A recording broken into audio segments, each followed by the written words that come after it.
Sports. Sports. Sports. Sports of America. Sports of America. Sports of America. Podcast. What's up, fã do esporte americano? Seja muito bem-vindo a mais uma edição do Sports of America, a sua mesa redonda semanal sobre os esportes americanos. Eu sou o Lucas Andrade, como é bom estar de volta, não pude, infelizmente, participar da última gravação. E quero apresentar, antes de mais nada, os nossos amigos aí, os nossos conferencistas, como sempre, começando pelo Thiago Simões. Olá, Lucas, saudades de você, passou seu aniversário, você não esteve aqui conosco, você foi muito egoísta, mas vamos gravar o Sports of America. Mas eu vou mandar uma bandeja de docinho via Sedex pro Thiago Simões. Opa! O Rodolfo Marques do Carmo. E aí, tudo bem, Lucas? Ficou pronta já a arena? A nova Não. arena? Não. A minha arena, inclusive, Rodolfo, antes que você fale, eu gostaria de parabenizá-lo pela apresentação do último programa, muito bom. Tá? Inclusive, eu acho que você dá para apresentador. Ah, muito bom. Eu também acho que ele dá. Isso. Tudo bem, obrigado. A arena, então...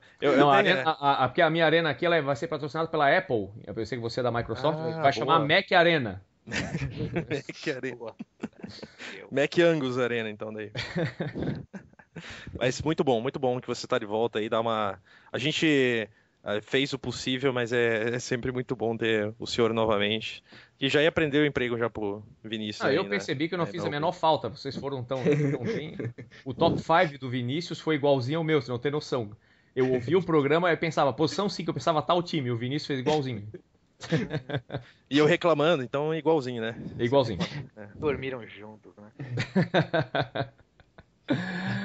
O nosso amigo Vinícius Veiga. Olá, Thiago. Olá, Rodolfo. Olá, Lucas. Jogo perfeito, finais da NBA. Só lances espetaculares essa semana nos esportes americanos e vamos falar aí. É isso aí. Lembrando... Lucas, antes da gente Oi. começar, tava falando do Vinícius. Hoje o Vinícius, ele se mostrou realmente a pessoa que ele deve se mostrar aqui um dia no podcast também, né? No Twitter, não sei se vocês veem, né? Não. O pessoal não que acompanhando. acompanha Sports of America, acompanha Spinball.net lá, porque hoje o Vinícius mostrou a sua verdadeira cara lá. As garras. Ficou revoltado com o pessoal lá que tava reclamando do beisebol e falou assim, e aqui é o lugar de beisebol mesmo e vamos aos resultados. Que Pronto. se dane os Foi MLB assim. Hitters. E foi assim Eles mesmo. estavam reclamando do beisebol o quê? Não entendi. É porque foi mais ou menos assim, que eles estavam reclamando que eu tava enchendo a timeline deles de resultados insignificantes. Aí eu falei, aqui é esportes americanos e que se foda o resto. Velho. Tá certo. Você vê, hein? É isso aí. Bom, não sei como você teve acesso a esse programa, talvez, né, pela iTunes Store, enfim, mas se você não pegou o link pelo Twitter, né, siga o Sports of America, o @SportsAmericaBR. Temos também o Facebook, temos o blog, enfim, né, e também na iTunes Store, no YouTube, no Spinball.net, que é o blog do Vinícius. E como sempre também aquele abraço para alguns dos nossos novos seguidores, alguns, né, porque muita gente nova, o NBA for Fans, o Valdir Júnior, o Gustavo Correia, o Léo, o Luciano Lopes, o Hélio Siqueira, o Vitor Santana, o NBA Stat and Facts, o Márcio Bonafé, o Renato Gonçalves e por aí vai. Um monte de gente bacana. Sempre muito bom saber que a cada edição a gente ganha mais ouvintes e mais seguidores. Vamos trabalhar, rapaziada? Tem muita coisa. Como falou o Vinícius, o mundo esportivo não para, ainda bem, né? A gente tem assunto para fazer um programa diário, né? É só pedir um aumento aí pro nosso chefe. E não vamos deixar misteriosamente, né? Quem é o nosso chefe, o pessoal ficar especulando quem é o nosso chefe. Boa, né? A gente não pode falar quem é o chefe, senão eles mandam matar a gente, né? Enfim. The inbounds pass comes into Jordan. Here's Michael at the foul line. A shot on Elo. Good! The Bulls win it! They win it! Set the Cleveland Cavaliers!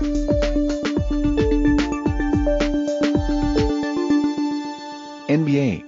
Desde a última edição tivemos 3 jogos. E quando o programa foi gravado, aliás, do último programa até essa edição, muita coisa mudou, né, senhores? Vou deixar os microfones abertos aí, vamos deixar um debate bem amplo.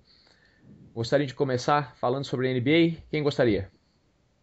Olha, Eu gostaria. Eu só Olha aí, gostaria todo de mundo quer começar- falar, meu. eu vou deixar o Vinícius começar até, mas. Ah, tá. Antes- Fala, Rodolfo. O Rodolfo, mesmo com cãibra, ele joga. Vamos lá, Rodolfo. Fala aí. Não, mas pra até introduzir o Vinícius. Você comentou na semana passada, pra você ver como as coisas mudam. Na semana passada a gente comentava 1-0 pro Oklahoma City Thunder e a gente comentava, há uma chance, né, pequena, mas há uma chance de que quando a gente chegar no programa seguinte, o campeonato tenha acabado e o Oklahoma City tenha feito 4-0. O que a gente tem hoje, Vinícius? É um 3-1 pro Miami Heat, com a mão no título. Verdade. A série mudou completamente, realmente.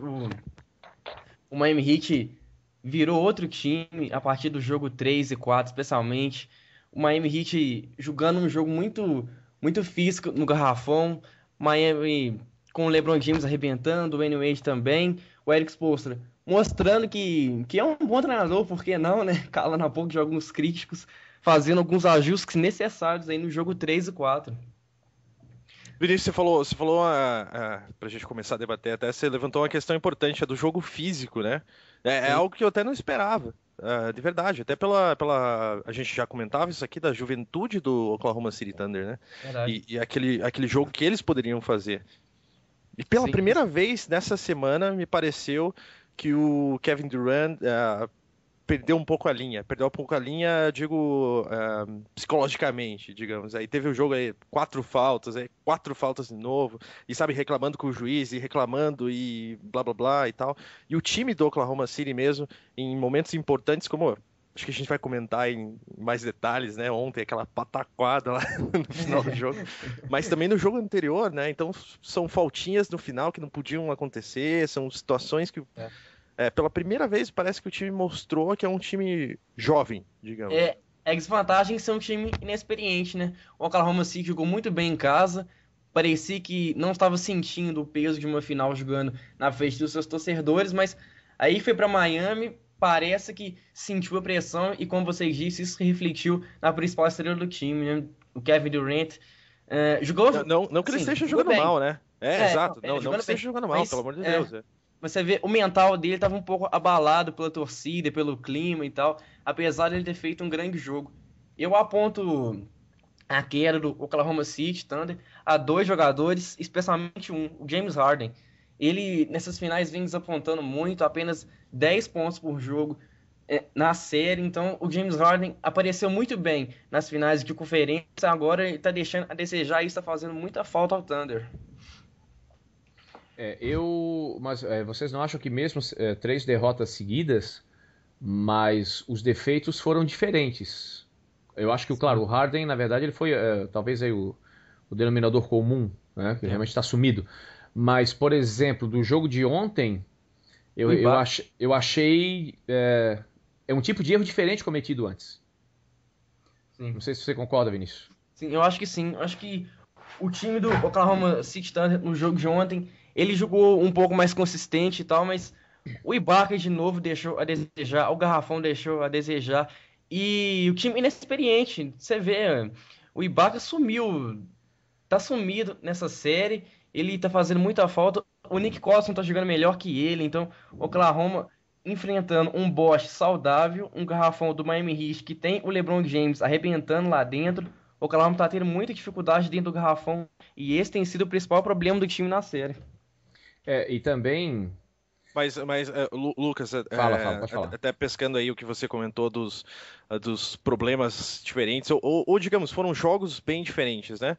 O jogo 2 a gente teve aquele começo avassalador do Miami Heat, aí o Oklahoma City no final quase alcançou, né? A gente teve situações bem diferentes nos jogos também. Uma situação que a gente teve totalmente diferente foi o Westbrook, por exemplo, né? Então aí no jogo 2, 10-26. Deixa eu ver aqui no jogo 3. O jogo 3 do Westbrook foi 8-18. Aí ontem... Ontem foi muito engraçado, né? Que ontem o Sr. Westbrook 20-32, fez 45 minutos, 43 pontos e no final comete aquela falta. o que vai ser lembrado sempre, né? Então, assim, por exemplo, no Westbrook a gente tem uma grande diferença. Ele talvez foi uma das razões que o Oklahoma City não conseguiu fazer mais do que devia. Ele chutou mais bolas do que Kevin Durant naquele segundo jogo. E teve uma porcentagem pífia aí de field goals, aí, de arremessos. E tá sendo o principal criticado nessa série, tem razão. Ele fez um jogo bom ontem, mas teve alguns erros bobos, assim como no jogo 3 e 2, até no jogo 1 também, ele não teve uma partida exemplar. Então, o Westbrook, pra mim, ele tá sentindo o peso de uma final. Ele sempre foi esse jogador explosivo, que chuta primeiro antes de qualquer coisa, mas nessas finais ele tá expondo muito essa deficiência dele, e o Oklahoma City Thunder tá pecando caro por isso. E ele já tá ficando meio embarcado, já, né, Vinícius? Mas eu queria voltar um pouquinho, porque quando eu falei que foram erros diferentes, a gente vê que apesar de serem erros diferentes, mas é tudo uma questão realmente mental, né? A gente sempre fala que... Aliás, a gente, né? A imprensa como um todo fala que o time precisa daquele amadurecimento, e coisa que o LeBron James não tinha, por exemplo, né? E agora tem. Mas... O jogo 2 foi um jogo que qualquer um podia ter levado. Vamos lembrar que foi aquele jogo que deu a polêmica da falta em cima do Kevin Durant, que não foi marcada. Lembra disso, no finalzinho do jogo? Sim. Tá? Que o Oklahoma podia ter empatado o jogo. Então foi um jogo de detalhe. A gente sabe que nesse tipo de série, onde estão os dois melhores times, e realmente estão os dois melhores times, com os melhores jogadores, a gente sabe que o campeonato vai ser decidido no detalhe, assim como o Thiago falava na final do Rock, é isso, cara, sabe? É um rebote, é uma coisa, é um detalhe. O jogo 3, lance livre não existiu. Verdade. Tá? A gente vê que é a questão de concentração, porque pra mim todo jogador de NBA que consegue arremessar, cara, é impossível. É a primeira coisa que você aprende quando você tá no primário. Mas isso, infelizmente, muito jogador ainda é ridículo na linha do lance livre ainda. Mas isso, aí que tá, mas também. Claro. Mas tem a questão da mecânica, por exemplo, tipo Shaquille O'Neal, que arremessava realmente um tijolo. Mas tem a questão da concentração, sabe? O foco, né? E a gente vê também outro erro muito imaturo no jogo 3. Vocês lembram daquelas duas faltas seguidas em arremesso de 3 pontos pro Heat? Sim. Tá? A gente vê que faltas desnecessárias. Bom, a falta de ontem que o Rodolfo falou, né, que o Westbrook não se tocou da contagem do relógio. Então a gente vê que realmente são erros imaturos. Mas outra coisa também que eu quero frisar, não sei se eu estou vendo coisa. Mas o Miami Heat estava jogando no mesmo nível em todas as partidas. Acho que a partida onde realmente o Heat mostrou que foi melhor foi no jogo de ontem. Inclusive na primeira partida não levou assim porque Deus não quis, né? A gente não pode esquecer desse detalhe. E eu acho que, como você falou, né, Lucas, acho que o amadurecimento é um ponto muito importante em todos os esportes, né? E a gente vê no basquete. Miami chegou na final ano passado, o LeBron não fez não teve uma boa pontuação, e a gente vê o número do LeBron esse ano, eu não vou lembrar de cabeça, mas é assim... O LeBron, ano passado, fez 19 né? pontos por jogo nas finais, e esse ano tá fazendo 30 pontos por jogo, né? Então, é assustador esse É uma das maiores da história, inclusive, né? É verdade. Pelo menos era aí até antes do jogo de ontem, o que não deve ter mudado muito, né, inclusive. Mas era aí, tava em quinto ou sexto aí, entre os... Agora, não sei se vocês pensam que nem como eu, né? Eu acho que, assim, a gente não pode esquecer, o Oklahoma tem um excelente time, né? Eu acho que no futuro próximo vai ser campeão, eu não tenho dúvidas sobre isso, mas parece que o time de Miami caiu a ficha de que, pô, esse não tem que ser nosso, cara, não é possível, né? E parece que, e como vocês falaram, né, sentiu o peso aí psicológico o time do Thunder. Eu percebi assim, Thiago, o Thunder, ele é um time que ele aprendeu a corrigir as suas deficiências de série para série, mas é aquela história, ele puxou o cobertor para cima e ficou com o pé de fora, sabe? Então, por exemplo, no jogo 1 e 2, começaram numa desvantagem absurda. Resolveram isso no jogo 3 e principalmente ontem, né, a pontuação... Começaram na frente. Ontem mesmo foi escancarado, né? E, por exemplo, o Miami Heat no jogo no penúltimo jogo, era um festival no garrafão, meu amigo. Qualquer um entrava lá, você passava com um carrinho de supermercado cheio de compra, você passava ali, sabe? E ontem, no primeiro quarto principalmente, não sei se você percebeu a formação defensiva, mas o garrafão fechado, não passava ninguém. E vocês sabem que o Miami Heat é um time que não consegue arremessar a bola de longe, de curta, média distância. Então eles fecharam o garrafão, tá? Não tinha saída, o que o LeBron James fez? Passar a bola? Então, mesmo o Thunder sabendo corrigir as deficiências, aí que entrou o Spoelstra também. Né? Mas olha, aqui não tá dando. Pode ver que ele chamou um tempo logo em seguida. Aqui não tá dando, vamos por aí. Moral da história, o LeBron James teve 12 assistências, né? Sim. Se não me engano, foram 12 assistências. Sim. E o LeBron, a gente sabe que ele é um jogador completo. Ele tem aqueles probleminhas ali que a gente sempre pega no pé, né? De momento decisivo e tal. Mas ele é um cara que chuta bem, ele é um cara que passa bem a bola. Ele defensivamente é uma força, né? Até mesmo fisicamente. E então, quer dizer, o Thunder se ajustava, mas deixou... Agora também vamos contar uma coisa, né? A gente não contava também que, por exemplo, e o Thunder também não contava, que fechando o garrafão e forçando o Heat a chutar, se você vê o shot chart do primeiro e segundo quarto principalmente, a bola não cai, meu amigo. Passou de 3 metros da cesta, a bola não cai. De ontem? De ontem. Uhum. Tá? Você pode ver o shot chart. Isso aí eu percebi durante o jogo. Fui ver o shot chart hoje. E é isso, cara. Fechou o garrafão, acabou o jogo do Heat. Mas aí tem um Chris Bosh, tá? Cada segundo, claro, não estou dizendo que a bola não cai nunca, cada segundo que o Heat bobeava, o LeBron James entrava no garrafão e era cesta. Não, né? E foi, Chris Bosh também, que é uma torre, né? E também ninguém contava que o Mario Chalmers, por exemplo, ontem ia desabrochar, né? Bom ponto, Lucas.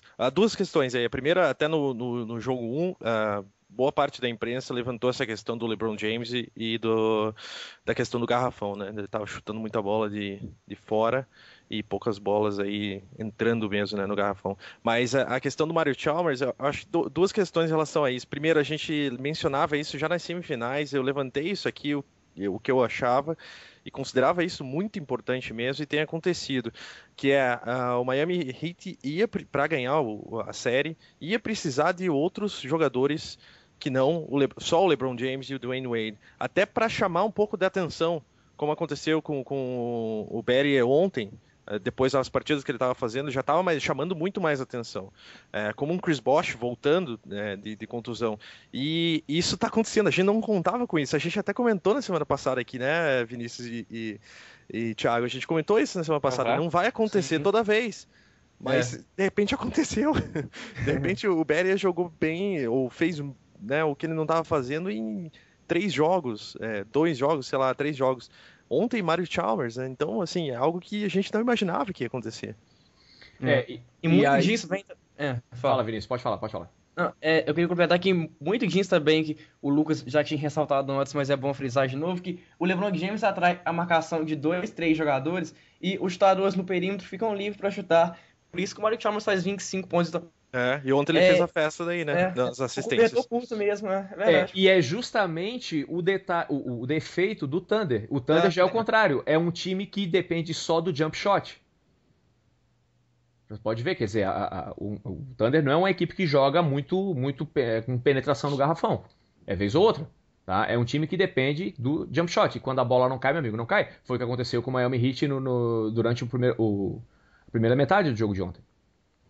Agora também, aquela história. Mas quando você também depende, né, do Shane Battier, que teve 3 pontos decisivos aí durante a série, do Mario Chalmers, a gente percebe uma coisa também. O Heat está jogando no limite da qualidade deles. Ontem foi uma partida que todo mundo executou bem. E o Thunder, não. O Thunder está jogando abaixo do que ele pode. Isso no jogo 2, 3 e 4. Principalmente o Harden. Mas é por isso que eu ainda acredito no Thunder, porque o Thunder, mesmo jogando mal, mesmo tendo uma atuação abaixo do esperado, ainda mantém o jogo equilibrado. Então, se o Thunder, se o James Harden e o Ibaka jogarem o que sabe no jogo 6 e 5, eu acho que o Oklahoma ainda tá na série ainda, porque o Thunder, mesmo jogando mal, ainda é um time que se mantém no jogo, é um time que ainda dá pressão no Thunder. Jogando o máximo que pode e levando o jogo para Oklahoma, acho que o Oklahoma não tá morto ainda. O Miami é grande favorito, mas o Thunder ainda tem chance para mim ainda. Eu não descarto o Thunder ainda. Eu não sei não, Vinícius, porque é aquela história. No papel que a gente fala, o jogo não se ganha no papel. É isso que eu falei agora. No papel, o Thunder é melhor. Como eu disse, o Thunder não está jogando no seu máximo. O Heat está quase no máximo. Pois é, E por que não consegue? É a questão mental. E a gente olha o time do Heat, é um time tranquilo. O LeBron James, a gente vê que ele é um cara que ele atingiu o nirvana, atingiu a paz. Não, isso aí é um amadurecimento, não é nem esportivo, senhores. É pessoal. Nós que já temos uma certa idade, é aquela história de xinga um cara de certa coisa quando ele tem 13, 14, 15 anos ou quando ele tem 25 ou 30. Tem coisa que a gente não dá bola. Fale por você, né? Fale por você. Eu ainda estou na flor da idade. Mas queira ou não queira, então esse processo todo, o LeBron James entrou na liga em 2003. Concordo. Certo? Ele é o jogador mais escrutinado, é o cara que mais apanhou, digamos assim, por não ter conseguido, pagou pela língua algumas vezes. A minha bronca do LeBron James é essa, porque talvez não sei nem se a culpa é um pouco dele também, mas da imprensa também, que colocou no trono sem ter a coroa, a história do que eu falava agora em off, antes do Rodolfo chegar, que é o King James. Não tem nada a ver com isso, não.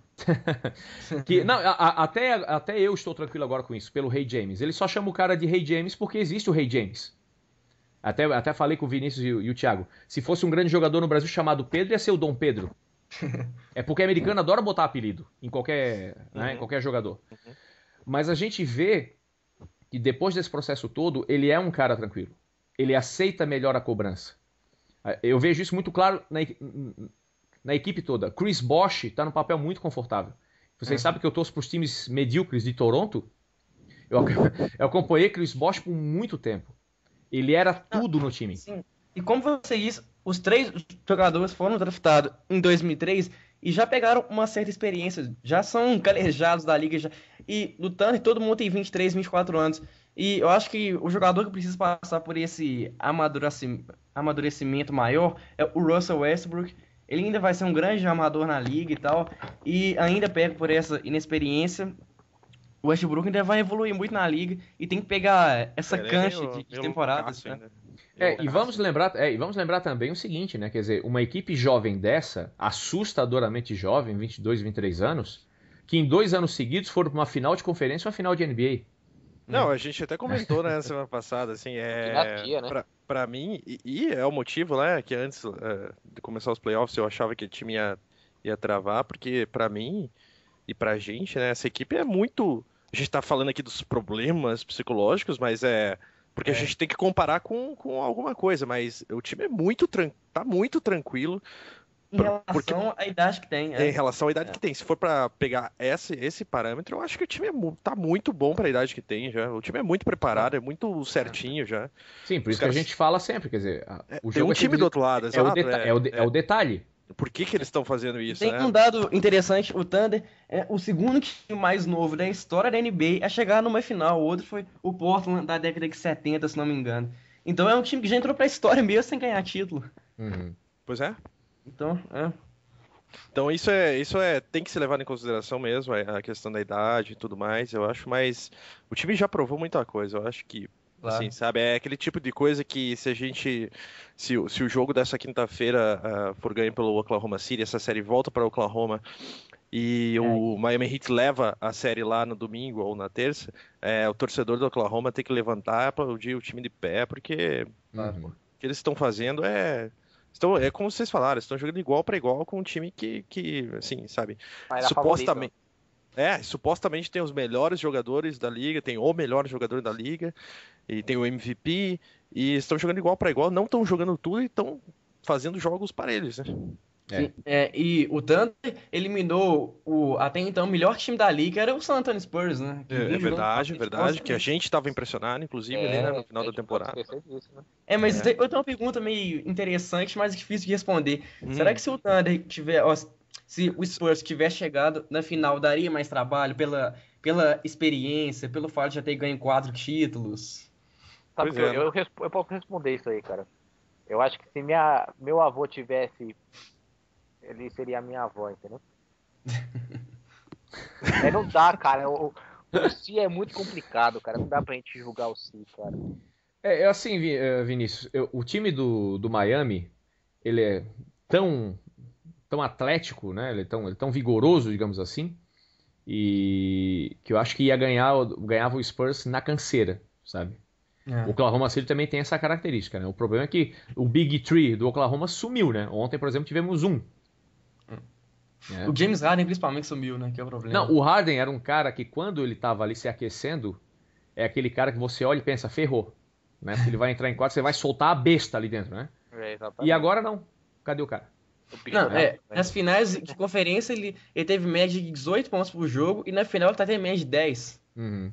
Então a queda de produção dele é tremenda e isso é a tal inexperiência que a gente falou antes, é isso. Agora a pergunta é, né? Será que vai ser mantido o mesmo plano de jogo? Por exemplo, a grande mudança ontem foi que o Kevin Durant, que estava marcando o LeBron James nos jogos 2 e 3, que não deu certo, porque ele caiu em excesso de faltas 2 vezes. Ontem não aconteceu isso, né? É verdade, né? E aí, qual vai ser o aspecto... Aí que tá, eu acho que defensivamente ontem, o Oklahoma City foi perfeito. Eu acho que esse é o plano. Acontece que o Miami chutou bem demais, o Mario Chalmers saiu bem demais, e não é toda noite que vai acontecer isso. Claro. Eu acho que às vezes o Scott Brooks, ele tá pensando muito, sabe? Ele é um treinador que já mostrou que é um dos grandes novos nomes aí da liga, em termos, né, de visão de jogo mesmo, mas às vezes eu acho que ele pensa demais. No penúltimo jogo, lembra que o Kevin Durant tava fora? Tava com 4 faltas. Tá com 4 faltas e saiu. Isso. Aí ele viu que o Westbrook tava ali meio esquentado, tirou o cara. O Oklahoma tinha 10 pontos de vantagem e no terceiro quarto e saiu com déficit de 2 pontos. Lembra disso, não? Sim, mas eu acho que nesse momento do jogo 3, dessa parte, eu acho que a queda do Thunder veio pela a má produção do James Harden, do Derek Fisher e do Serge Ibaka. Quando o time reserva do Thunder entrou, eles não arrumaram nada. Não, eu entendo, mas... cara, mas... treinador, então. Pois é, mas com 10 pontos de vantagem, por uma máquina que é o Miami Heat, digo, né? Entendi. Você vai tirar as 2 estrelas, eu, sei lá, acho arriscado. Então, às vezes, eu acho que ele pensa demais. Não, porque se eu fizer isso e tal... Então, o meu medo... Quer dizer, medo, na verdade, não torço pra ninguém, né? Eu não sei se vai ser mais aliviante pra mim ver o LeBron ser campeão ou não, porque a imprensa vai encher o saco de qualquer maneira. Mas o meu medo é que ele pense demais e mude. E eu achei que o esquema ontem do Thunder foi o melhor esquema adotado até agora. Não deu certo por 2 coisas. O Heat chutou, apareceu a estrela do Mario Chalmers, e um deslize do Westbrook também no final do jogo, que sabe-se lá o que aconteceria. E como a gente sabe, esses jogos vão ser decididos nos últimos 30 segundos. Pois é, e no jogo anterior também teve uma falta, ou seja, essas pequenas coisas, como você falou no detalhe, né, o jogo 2, mas o jogo de ontem também, né, apesar da gente ter tido uma diferença boa aí, para quem olhar o resultado do jogo, vai ver uma diferença boa de placar, mas aquilo ali fez a diferença, né, no finalzinho. Verdade. E foi um jogo equilibrado até o final. Por isso que eu acho que o Thunder ainda tá na série, porque se ajustar esses erros finais, se der a sorte de não fazer essas lambanças no final e o James Harden e o Ibaka aparecer, pra mim o Thunder ainda tá na série. Então é isso. Mas se o Miami Heat for campeão, eu quero perguntar uma coisa pra vocês, né? Vocês vão... tá, quando eu estava falando antes, que até não concluí o raciocínio, da minha bronca do LeBron James, é porque ele fez pra mim 2 papagaiadas, né? A primeira foi quando ele saiu do Cleveland, montar aquele programa The Decision, né? E a ESPN também, porque adora uma audiência, enfim, né? E aí fizeram aquele teatro, e, né, para anunciar onde eu vou, claro, porque eu sou o maior, enfim. Aí quando ele chegou em Miami, começou com aquele papo que ele não foi lá para ganhar 2, nem 3, mas, né, para ganhar 4, 5, 6, 7, 8 campeonatos. O problema é que aquela apresentação no... Que ele deve se arrepender todos os dias, com certeza. Né? E ele viu que não é fácil. Aí... Se o Heat for campeão, tá? Vocês acham que eles não vão mexer no time? Essa vai ser a estrutura? A gente vai ver aí, né? Não 1, mas 2, ou 3, ou 4. Eu acho que não vai mexer. Como é que vocês veem o futuro do Miami Heat? Treinador, sabe? Como é que fica aí? Se for campeão, o o Spoelstra fica. Ele não deve ser demitido com o time campeão, porque ele levou o time pro título e tal, então ele tem méritos nisso, ele não deve ser demitido. Tem muito free agent bom nesse mercado agora, tem o Chris Cameron, um pivô alemão aí, que vai ficar sem time, que o Heat pode assinar. Eu acho que o Heat, para as próximas temporadas, só vai ter a acrescentar, não deve perder nenhum principal jogador, o Big Three vai ficar lá e só tem a acrescentar. O Nash fica free agent também, então acho que o futuro do Heat, mesmo campeão ou não, é muito brilhante pela frente, tem muito jogador bom dando sopa no mercado que o Heat com certeza vai tentar garimpar aí. Tocasse um ponto bom, onde será que vai parar Steve Nash? Inclusive a minha bronca do LeBron James é o Steve Nash, eu já explico por quê. Porque pra mim o LeBron é assim, parece que as pessoas têm pena porque ele é um grande jogador que não tem um título, sabe? Mas grandes jogadores em vários esportes não tem um título. Aí o primeiro cara é o meu jogador favorito, é o Steve Nash, sabe? Verdade. Que inclusive saiu o comentário que ele tá disposto a jogar por menos para ir para uma equipe que tem a chance de ser campeã. Ele quer pelo menos ter o sabor de ser campeão. Para mim, um dos grandes jogadores da história do basquete, Steve Nash. Merece e não muito, tem um título. Verdade. Então, eu acho que o Heat vai contratar gente boa nesse mercado de free agent e quem sabe o Nash. O Nash que hoje deu uma declaração interessante, ele falou que não descarta jogar pelo New York Knicks. Imagina o Nash, Carmelo Anthony, Stoudemire. Quem sabe ele falou que se tiver uma proposta ele vai ouvir, então vai ter muito time correndo atrás do Nash nessa off-season e o Miami vai ter que apresentar uma boa proposta, apesar de ter o salário cap apertado, né? Por conta do grande salário. Há umas 2 semanas o Toronto Raptors estava interessado no Nash, até pela questão de ser canadense e tal, mas se ele quer realmente campeonato, o negócio é ficar nos Estados Unidos mesmo. Verdade. E se, a gente já comentou isso mais rapidamente, e se der uma zebra e o Oklahoma conseguiu o que nunca foi feito na história, né? Numa final virar 3-1, né? E aí cai todo mundo, só fica o LeBron, como o Rodo comentou, né? Semana passada. Eu acho que o Vinícius até comentou do Spoelstra. O Spoelstra, ele conseguiu um pouco de sossego. De sossego, né? Digamos, eu diria que até conseguiu um pouco de sossego mais prolongado. E parece que alguns pontos da imprensa e do público até começaram a enxergar ele de forma diferente. Mas até eu postei um artigo no meu Twitter essa semana, é um artigo bem interessante, acho que era da Sports Illustrated, falando disso, falando quão desgraçado é o trabalho do Spoelstra, porque se ele perder, ele é o pior cara do mundo, porque ele não consegue fazer nada com esse Miami Heat, porque tudo mais. Se ele ganhar, não, mas porra, se não ganhasse também com o LeBron James no time, ou seja, é difícil até dele mostrar algum trabalho, porque tudo que ele fizer vai estar sempre nesses dois extremos. Assim. Parece que ele nunca vai ter mérito. Parece que ele nunca vai ter um mérito, porque se ele perder, ele é o pior cara do mundo. Então assim, até fica difícil dele. Mas pareceu até pelas declarações dele, eu gostei muito da forma como ele está se portando nas entrevistas coletivas depois dos jogos, sabe? Tanto nas vitórias quanto nas derrotas. Então, aquela entrevista que ele deu quando ficou 3-2 na série com o Celtics. 3-2 pro Celtics, que ele falou, a gente não pode ficar ouvindo esse barulho e tal, agora a gente tem que sentar e tal, e conversar, um jogo é um jogo, e detalhes acontecem e a gente pode perder. Foi a mesma coisa que ele falou ontem e no jogo anterior, em vitórias. Às vezes a bola deles não vai cair e a gente vai ganhar. É assim que é o jogo. Ou seja, não é um cara que parece meio deslumbrado com a vitória, assim como não tá se perdendo na derrota. De todos os males, esse é um grande benefício assim, que eu tô vendo pro time do Heat, porque parece que o Spoelstra tá bem focado em... e tal. No ano passado a gente teve várias declarações, até nesse ano eu li algumas coisas a respeito de como era difícil o começo ali do Miami Heat, quão difícil foi, né? A gente viu algumas complicações, toda aquela questão de LeBron James empurrando o Eric Spoelstra, Chris Bosh falando que eles treinavam demais, aquela coisa e tal. Enfim, eu acho que aquela novela mexicana, né, Rodolfo? Aquela novela mexicana que eu gosto tanto, né?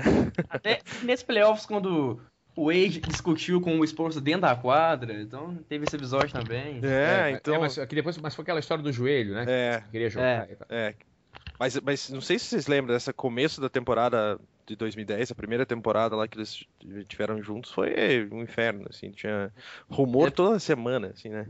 E todo mundo dizendo que o Miami ia fazer uma temporada de 75 vitórias e tal. Então, Pois é. Essa temporada, por exemplo, já foi muito melhor, né? A temporada regular. E como eu falei, a estrada é tão difícil que, tirando o Knicks, que foi o passeio, não foi tão fácil em cima do Indiana Pacers. Sim. A coisa quase, né, chegou a estar 2-1 para o Indiana Pacers, também um time que faltou maturidade. E até material humano mesmo, nesse caso. Né? O Boston Celtics, a coisa não foi fácil também, chegou a estar atrás, forçou um jogo 7 que podia acontecer qualquer coisa. Agora, esse time transborda experiência. Agora, se perde ali, aí cabeças iam rolar com certeza. Né? Eu quero fazer um exercício, pra gente fechar aqui a NBA, eu quero fazer um exercício rápido com vocês aqui. Eu vou falar algumas personalidades dessa série e eu quero que vocês deem uma nota, pode ser? Claro. Aqui de improviso, tá? Então pode ser... 1 a 10? Pode ser de 1 a 10, pode ser. Primeiro, pro conjunto da série, os 4 jogos. LeBron James, Vinícius. 9. Rodolfo. Eu vou dar um 9 também, porque 10 eu vou dar quando ele ganhar um campeonato. Então, ele tá muito bem, muito bem. Ele é um cara totalmente diferente esse ano. Thiago. 9,5. 9,5. Pode meio, assim também. Vale 10. Você quer mudar só... eu não defini se tem que ser o conjunto, né? 9.9, igual da escola de samba, assim. Acadêmicos do LeBron James. 9. Mais uma personalidade. Kevin Durant, Vinícius. Um conjunto dos 4 jogos. Ok. 8,5. Rodolfo. Difícil, não posso dar, eu não posso dar a mesma nota do que do LeBron James, até por como tá a série, mas eu daria também um 8 pra ele. Enfim. Thiago Simões. 8,5. 8,5. Harden, James Harden. 4. Rodo.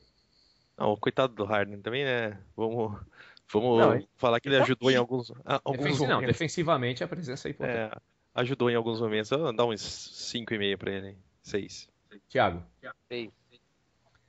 Mario Chalmers.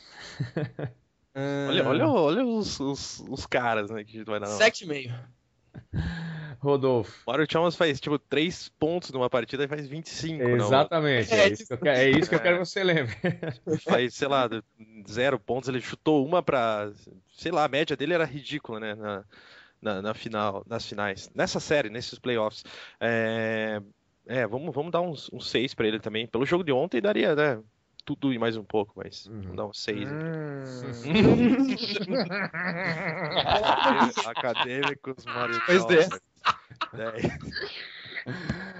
Vinícius Veiga, sua nota para Russell Westbrook. 7. Meu Deus do céu. Rodolfo. Pra quem quer que tá falando que já tem... Russell Westbrook. Eu vou continuar dando uma nota baixa pra ele. Ontem, apesar de tudo, no final ele mostrou que ele é meio louco. Ele é tipo o Rondo do Thunder, assim. Ele é meio louco da cabeça, assim. E eu não gosto do olhar dele, assim. Quando eu olho pra ele, me dá a impressão que ele vai cometer vai matar alguém. Não, eu até gosto do olhar dele. Eu não gosto quando ele tá de óculos sem lente na conferência. Você falou isso. Eu acho ridículo demais. Eu daria. Que moda é essa que o jogador de NBA agora tem de aparecer em entrevista de óculos sem lente e vestido como se tivesse saído do clube de xadrez, né? Tá vendo? O Ron teve igual o Robocop semana passada. Desculpa, Rodolfo, qual foi a sua nota pro Westbrook? Não, eu vou dar um 7 pra ele, porque apesar de ele chutar, sei lá, 35 bolas por jogo, às vezes ele faz 40 pontos. Thiago Simões.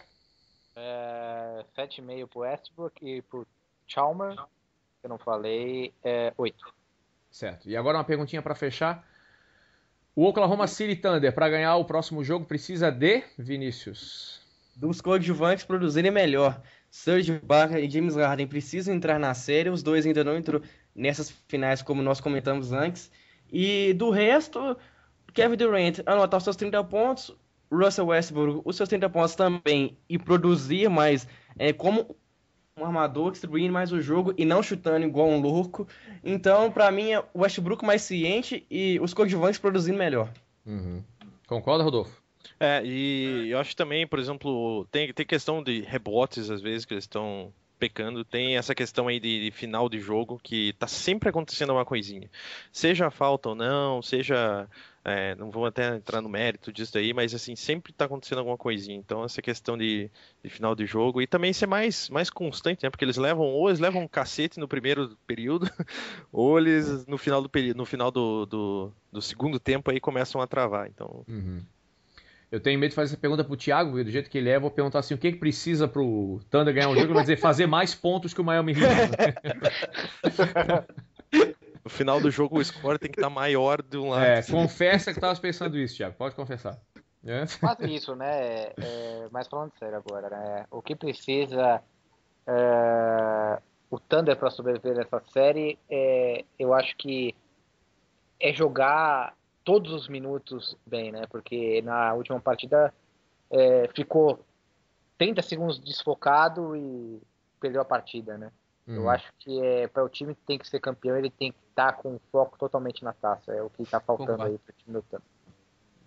Here's the pitch by Downing, swinging. There's a drive into left center field. That ball is going to be out of here. It's gone.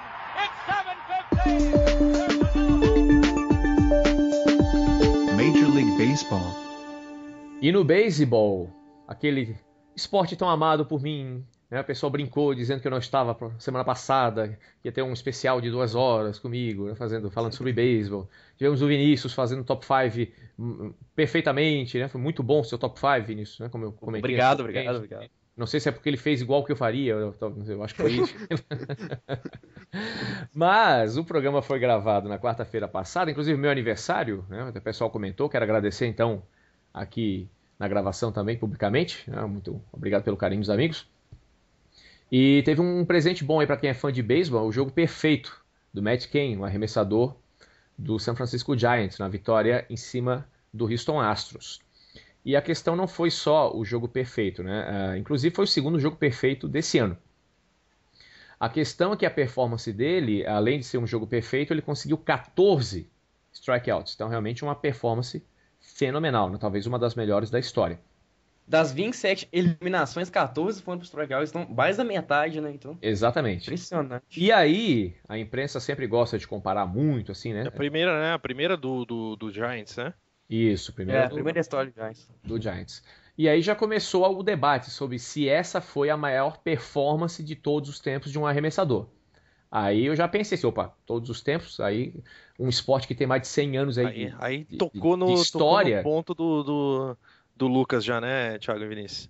Opa, aí já vai o Lucas atrás para saber se é mesmo. Então, aí algumas performances interessantes. Então, em 2012, tivemos então o Matt Cain, o jogo perfeito, 14 strikeouts. Em 65, tivemos o lendário Sandy Koufax, pelo Dodgers contra o Cubs.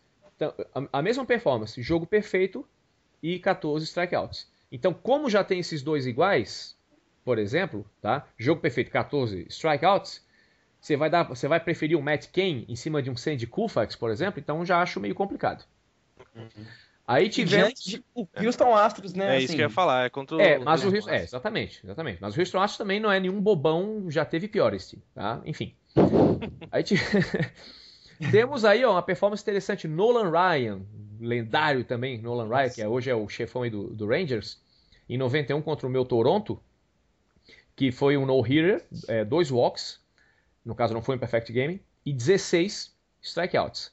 E tivemos um jogo que nós já falamos há um tempinho atrás, que é a performance do Kerry Wood. Lembra do Kerry Wood que se aposentou há pouco tempo aí, né? Que jogava pelo Cubs, também contra o Astros, em 1998. Ele tomou uma rebatida e 20 strikeouts. Nossa. Mas, para mim, a maior performance da história foi de Don Larsen, que era arremessador do Yankees, em 56. Foi um jogo perfeito e apenas 7 strikeouts. Jogo perfeito e apenas 7. Por que eu acho que essa foi a maior performance da história? Porque isso foi num jogo de World Series. Então você imagina você assistir. Tá? Agora vamos puxar a nossa memória recente, né, de beisebol. Você está vendo aí a World Series do ano passado. Você assiste um jogo perfeito na World Series. Verdade. Quer dizer, contra o outro, né, um dos 2 melhores times do ano, sabe? Não, é importante mencionar também a raridade que é um perfect game, né? Até para quem não não acompanha o beisebol, né, Lucas? E aí, e sobre isso eu vou falar um pouquinho também, né? Porque quando eu comecei acompanhando o beisebol, o jogo perfeito era um mistério, sabe? O jogo perfeito, eu nunca tinha visto um jogo perfeito e tal. Só... E aí, de repente, você vê um jogo perfeito. Uau! Eu vi Você vê outro mesmo, mano. Aí daqui a pouco. Lembra que esse ano, quando aconteceu o jogo perfeito do Philip Humber lá do Chicago White Sox, lembra que eu comentei que eu tava na casa com uns amigos e tal, e aí eu tava lá batendo papo, e aí aconteceu isso, eu chamei a atenção, todo mundo começou a ver, eu falei, não, porque tá acontecendo uma coisa muito rara tal, aí daqui a pouco acontece outro.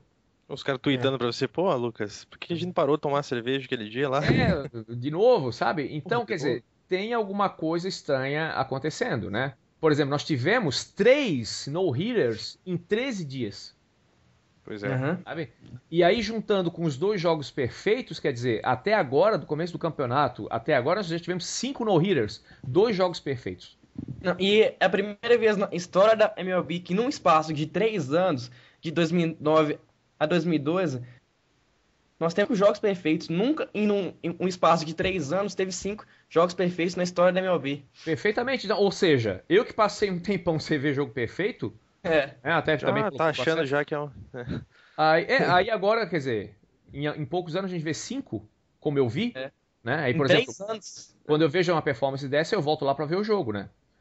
Verdade. Enfim, e nesse mesmo dia que aconteceu o jogo perfeito do Matt Cain, vamos falar da grande história, porque não se fala em outra coisa no beisebol agora, a não ser desse cara, que é o Robert Allen Dickey, o famoso R.A.D.K. ou R.D.K., que é o arremessador do New York Mets. Nessa mesma noite que o Matt Cain arremessava o jogo perfeito, ele conseguiu... foi apenas uma rebatida que ele sofreu, e ainda o time entrou com recurso para ver se conseguia, né, classificar como erro e tal. Para ver se conseguia. Isso. Então, isso no mesmo dia. Na próxima, isso foi uma vitória do Mets em cima do Rays, né, por 9-1. Aí agora, anteontem, ele foi o arremessador de novo pro Mets e zerou também o Orioles, quer dizer, foi Mets 5, Orioles 0. Ele conseguiu de novo mais uma rebatida só. É a primeira vez na história do beisebol que um arremessador consegue 2 one-hitters assim, conseguindo mais de 10 strikeouts. Porque no penúltimo jogo, esse jogo aí que ele quase conseguiu o jogo perfeito, foram 12 strikeouts, e nesse jogo de segunda-feira foram 13. E nesse jogo de segunda-feira, ele cedeu apenas 2 walks e teve 11 strikeouts. Não, esse jogo de segunda foram 13 strikeouts, não foi? Ah, sim, tá certo, sim. Foram 13, foram 12 na semana passada e 13 na segunda-feira. Verdade. E aí eu vou trazer para vocês outro dado interessante. Vocês conhecem o Bill James Score? O Bill James Score é um sistema que você dá nota para o arremessador conforme o desempenho dele. Ele é baseado mais ou menos assim, ó. O arremessador começa com 50 pontos. Aí para cada out que ele consegue é 1 ponto. Tá? Então quer dizer, cada inning ele ganha 3 pontos. Para cada inning que ele completar depois do quarto, ele ganha 2 pontos. Para cada strikeout, ele ganha ponto. Aí se ele toma a rebatida, ele perde. Se ele dá o walk, ele perde. Então você vai dando as notas conforme isso aí, tá? É muito usado pro pessoal que é mais chato no beisebol, assim como eu. Entendeu? Então, por exemplo, nesse jogo, que ele quase, na mesma noite do jogo perfeito aí, ele conseguiu uma nota de 95. Tá? É muito raro alguém conseguir uma nota acima de 100. A nota máxima seria uma situação ideal que o cara arremessasse um jogo perfeito e eliminasse todos os 27 rebatedores. Ele conseguiria 114 pontos com isso. E por strikeouts, né? Sim, por strikeouts, exatamente. Tá? Porque não teria o walk, senão ele perderia ponto e tal, né? Então, nesse jogo da semana passada, ele tomou 95, no caso, a pontuação dele, e agora tomou 96. Também é a primeira vez que acontece na história de um jogador conseguir 2 jogos seguidos na mesma temporada de um score de mais de 95 pontos. Só por curiosidade, o jogo perfeito do Matt Cain, na semana passada, conseguiu um score de 101. Nossa. Eu falei que é muito raro passar de 100 e ele conseguiu 101. Por isso que também surgiu a questão se foi a melhor performance, né, da história. Mas o legal do Dickey, senhores, se vocês me permitem falar um pouquinho mais, até porque eu tô com semanas de atraso. Semanas de atraso, então, né? O Dickey, ele é um knuckleballer. Ele arremessa a famosa knuckleball, a knuckleball, né? Para quem não sabe, a knuckleball é um arremesso que você arremessa com a junta dos dedos, né? Knuckle é junta. Então você tem Cara, tem várias Seria maneiras. a bola do Sonic, né? Da Knuckles lá, né? Por aí. Que piadinha horrível, né? Tá bom. Então, o que acontece? É um arremesso que ele não tem muita velocidade, ele não gira demais. Como ele não tem velocidade, a bola não gira muito, o movimento dela é imprevisível. Porque qualquer variação que tenha ali de ar entre o arremesso e o catcher, pode acontecer qualquer coisa. Então, o arremessador não sabe onde a bola vai, o catcher não sabe onde a bola vai, e muito menos o rebatedor, por isso que ele está matando todo mundo aí. Tá? Mas o interessante do DK é que eu nunca vi um knuckleballer, só para ter uma ideia como é raro, ele é o único da liga. Certo? Ele é o único. Tem 2 guris aí que nas minor leagues arremessam. O famoso Tim Wakefield, do Boston Red Sox. Isso, que é o mais famoso knuckleballer aí. Mas o DK tem uma coisa que o Wakefield não tinha. Quer dizer, o DK ele arremessa uma knucklebola mais rápida, chega até 80 milhas por hora, que é uma raridade. Tá? Ele consegue variar. No último jogo teve arremesso de 66 milhas. 66 milhas. Você está acostumado a ver arremesso de 90, 80, tá? 66 milhas. Até 80. E outra coisa, o cara não cede o walk. Isso pro knuckleballer é estranhíssimo, porque ele não sabe onde a bola vai. Ele deu controle da bola, assim, apesar de não saber onde a bola... aí que tá, controle da bola e knucklebola são 2 coisas que não combinam. Não combinam, é verdade. Então é muito interessante, cara. E é uma história fantástica, porque ele é um cara que em 2005, desesperado para tentar manter o emprego no Texas Rangers, resolveu adotar a knucklebola. Quem ensinou, quem deu a sugestão foi o Buck Showalter, que hoje é treinador do Baltimore Orioles, que viu a própria criação dele contra ele na segunda-feira. Né? Um cara ter batido no arrependimento, nossa. Esse é um cara, ele lançou um livro autobiográfico agora, no começo do ano, falando sobre problemas de infância, que ele foi abusado sexualmente e tal. Ele é um cara, vamos voltar ao caso do LeBron James, ele é um cara que ele atingiu uma paz interna dele, sabe? Ele está numa fase tão boa, tão tranquila da vida dele, que eu acho que isso está refletindo no jogo, sabe? E que tem 37 anos o Dick. Exatamente, 37 anos. E alguns arremessadores mais velhos adotam, quer dizer, até é raro, né? Mas a knuckleball seria uma solução porque ela não exige demais, tem um arremesso lento, né? E é engraçado porque a knuckleball, ela tem essa mística, né? Eu costumo dizer que o knuckleball, ele é meio um necromancer, assim, sabe? Ele é um meio par, ele é meio misterioso. Mano, o que esse cara arremessa? A knuckleball? Uau, a knuckleball, sabe? A coisa meio... Mas com knuckleballs ou sem knuckleballs, a questão que o Vinícius até colocou, tá tendo muito perfect game, tá tendo muito no-hitter, 5 no-hitters esse ano, talvez tenha mais ainda. E aí alguns já estão falando que nós estamos vivendo a era do arremessador, né? The Pitcher Age. E aí eu trouxe mais alguns números para vocês rapidinho pra gente fechar. E aí depois dessa eu termino. Muitas coisas aconteceram desses últimos 10 anos para cá. Primeiro, o pessoal da agulhinha teve o barato cortado, né? Chega de esteroide, chega de hormônio de crescimento, chega de baguinha, chega de tudo isso. Então, para ter uma ideia, a galera aqui do site, agora eu esqueci o site que eu peguei a informação, né? Eu vejo tanta fonte aí por dia, que na temporada 2000, em relação a essa temporada, se a gente fizer uma projeção até o final de 2012, sabe quantas corridas a menos serão marcadas? 4.000 corridas a menos. Nossa. Então são 4.000 pontos a menos em uma década. Tá? Quantos home runs a menos em relação a uma década atrás? 900. Tá? 900 home runs a menos. Para ter uma ideia, ano passado, o líder em home runs da Liga Nacional foi o Matt Kemp. Ele teve 39. Em 2001, o Barry Bonds também teve 39. Até a pausa do All-Star Break. Nossa. Então, primeiro, os arremessadores, os rebatedores não são mais os mesmos, tá? Eu sempre disse o seguinte, cara, que hormônio de crescimento ele não vai melhorar o teu desempenho no caso de mira para acertar na bola, mas ele te dá resistência, ele te dá velocidade, tudo isso afeta. Tá? Força, principalmente. Tá? Mas o psicológico também, né? O cara, vou bater 30 home runs, então... O psicológico também afeta. Então, assim, queira ou não queira, a quantidade de corridas, a quantidade de home runs, né, no caso, tanto a rebatida forte quanto fraca, ela caiu drasticamente na última década. Tá? Outra coisa, a quantidade de bolas rápidas e arremessadores que estão passando da casa das 95 milhas é absurda. Para ter uma ideia, arremessadores que tiveram a média da bola rápida de mais de 95 milhas. De 2007 foram 11. Então, 11 arremessadores ao longo da temporada tiveram a média de 95 milhas por hora de arremesso de bola rápida. Nós temos agora 35 esse ano. Ou seja, em 5 anos, é o triplo de arremessadores. E, recentemente, a gente teve o recorde, né, o Chapman, ele lançou uma fastball a 103 milhas, a 102 milhas há uns 2 anos atrás. Foi o recorde da história da MLB. Exatamente, o Aroldis Chapman, né? Sim, o Chapman. Aí, o que a gente atribui a isso? Primeiro, a gurizada que tá arremessando, os novos arremessadores, eles vão malhar mesmo, tá? É trabalho mesmo de academia, cara. Isso, queira ou não queira, é força física, tá? E aí entra treinador personal trainer, tá? Tem muito profissional do beisebol aí aposentado que é personal trainer. Então, quer dizer, os caras não estão entrando mais tão crus como era 10 anos atrás, tá? E outra coisa até, né? Nós temos regras de contrato, os treinadores agora tentam não carregar demais os arremessadores, a gente vê isso aí com o Steven Strasburg, agora a preocupação, então tem tudo isso.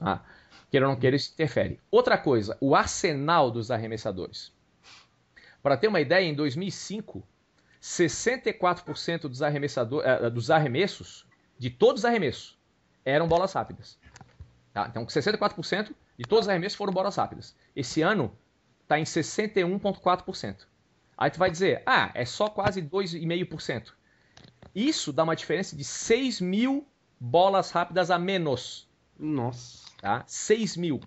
E claro, se você não está arremessando bola rápida, você está arremessando outra coisa. Então, por exemplo, o uso das bolas curvas aumentou. Tá?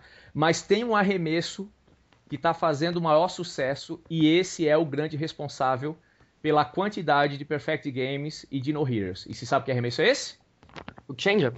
Não. É o cutter. É o cutter. O cutter ou a cut fastball é uma bola rápida. É aquela que o Mariano Rivera arremessa. Tá? O que é a cutter? Você tem a mesma pegada da bola rápida. Você pega quase do mesmo jeito. Só que você desloca os 2 dedos de cima um pouquinho para o lado. Se você é um arremessador destro, um pouquinho para a direita. Você muda um pouquinho a pegada na bola. Você pode pegar tanto pelas 2 costuras como pela 4. 4 costuras, enfim. Antigamente ninguém arremessava isso. Hoje em dia todo mundo arremessa isso. De 2009 para cá, tem um site que chama Inside Edge, que todo arremesso que é arremessado eles fazem estatística. Tá? Tanto no gráfico onde foi, onde caiu, a velocidade, enfim. Então esse dado é de 2009 para cá. Aumentou o uso do cutter em 1%. Aí tu vai dizer, 1% não é nada. 1% são 10 mil a mais de arremesso por ano. Então são 10 mil cutters por ano. O que acontece com a cutter? Ela vai reta, igual ao fastball, e ela se afasta quando chega no home plate. E os arremessadores não estão sabendo ainda se adaptar a isso. Tá? Quem é o mestre da cutter, como eu disse, Mariano Rivera. Praticamente um homem do arremesso só. Sim. E outra vantagem, a cutter, como ela é uma bola rápida com movimento, por exemplo, e a pegada é quase a mesma, a adaptação de mecânica não é tão complicada quanto um outro arremesso. Então, por exemplo, se um cara manda uma bola rápida de 90 milhas, a cutter dele pode ir a 86 tranquilamente. Tá? 86, 87. Então tem tudo isso. E tem mais um último motivo, e esse é até mais óbvio, que o pessoal brinca dizendo, não é a era do arremessador, é a era da informação. Hoje em dia, meu amigo, é todo mundo com o iPad rolando o programa profissional, eles conhecem todas as tendências, né, do rebatedor, qual é a zona quente, a zona fria, mudança defensiva o tempo todo, principalmente, né, eu sempre falo isso, o Tampa Bay Rays, conforme o arremessador ele sabe, o cara bate para a esquerda, bate para a direita, se ele está na frente da contagem ele faz tal coisa, ele tem a tendência de arremessar, de tentar rebater bola rápida, ou seja, se sabe tudo, cara. O treinador e faz a diferença no jogo, né? Mas então temos tudo isso, sabe? Temos os rebatedores mais fracos, tá? E o rebatedor não tem muito o que fazer. Porque, por exemplo, o arremessador ele pode colocar um arremesso novo. Ele trabalha bem em um ano isso, ele coloca isso. Muitos arremessadores não tinham a cutter até pouco tempo atrás. Essa cutter, que é essa cut fastball, é um arremesso novo, praticamente. Ela virou moda de 20 anos pra cá. Tá? Mas virou moda mesmo, absurdamente, de 8 anos pra cá. Mas o rebatedor ele não pode mudar a mecânica dele, cara. Ele é treinado, às vezes, desde criança com aquilo. Então, pro arremessador é muito fácil colocar um detalhezinho a mais, mudar um pouquinho a posição do dedo e virar um arremesso novo. Tá? Mas pro rebatedor é muito complicado mudar essa cultura.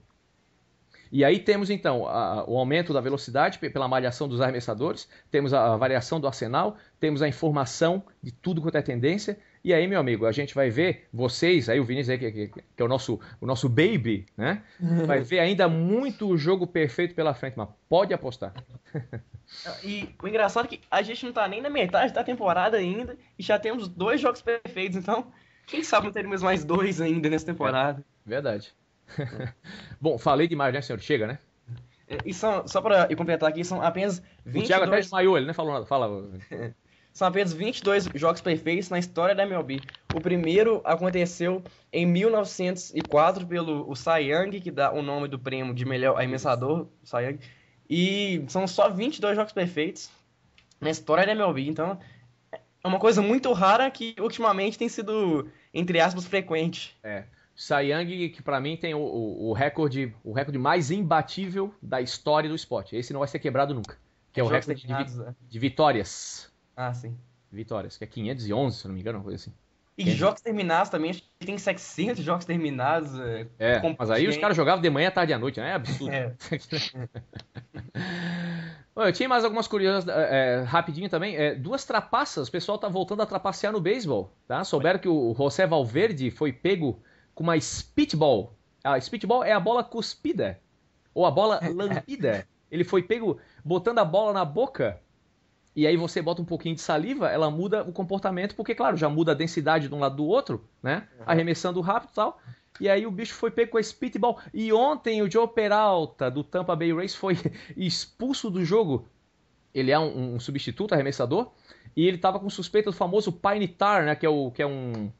como se fosse uma espécie de... é um produto processado do pinheiro, que estava na luva, para aumentar também a pegada. Inclusive esse Pine Tar foi causa de uma polêmica aí num jogo famoso entre Royals e Yankees, que eu não vou falar agora para não me estender demais.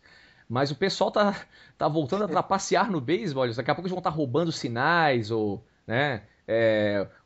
Tinha catcher que cortava a bola com a fivela do cinto, sabia? Nossa! Tem de tudo. Mas aí é muito old school. Aí é muito old school. Assim. Tinha o taco com madeira maciça, né? Um negócio assim, né? Tem de tudo, meu amigo. Fica pra trapacear. Um ser humano, para passar a perna em outro, ele inventa 1000 maneiras, gente. Mas vamos pro top 5 que eu já falei demais. Vamos lá, vamos embora.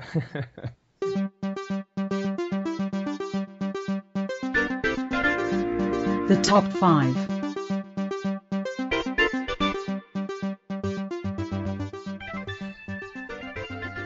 Bom, Vinícius, já que agora eu voltei pro programa, top 5, sinto muito, é meu e acabou.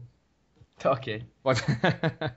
Brinca, mas vamos ver se você concorda aí. Em quinto lugar eu deixei o Cincinnati Reds aparecendo pela primeira vez. É um time que estava no meu radar aí há algum tempo. Já são líderes aí da National League Central. Aliás, eu brinco também, alguém tem que ser líder nessa divisão, né? Já que ninguém quer. Temos a máquina de rebatida, que é o Joey Votto, que é o melhor rebatedor da liga no momento. Temos o As, né, o Johnny Cueto. E temos até o closer, né, o Harold Chapman, que o Vinícius falou. Mas o Chapman está meio irregular. Mas, pela produção do Joey Votto, Cincinnati Reds numa divisão complicada aí pode incomodar por um bom tempo, não sei. E muito disso vem e também pela queda de produção do St. Louis Cardinals, né? Que nos últimos 10 jogos tem 6 derrotas e jogando mal. Uhum. Falou o torcedor do St. Louis aí. Tem que cornetar, né? E em quarto lugar, eu deixei o Washington Nationals, né? Bom, a última besteira que eles fizeram do último programa que o Vinícius fez o Top 5 até agora foi sofrer uma varrida do Yankees, mas, pô, dá pra perdoar, né? Em terceiro lugar, eu deixei o Texas Rangers.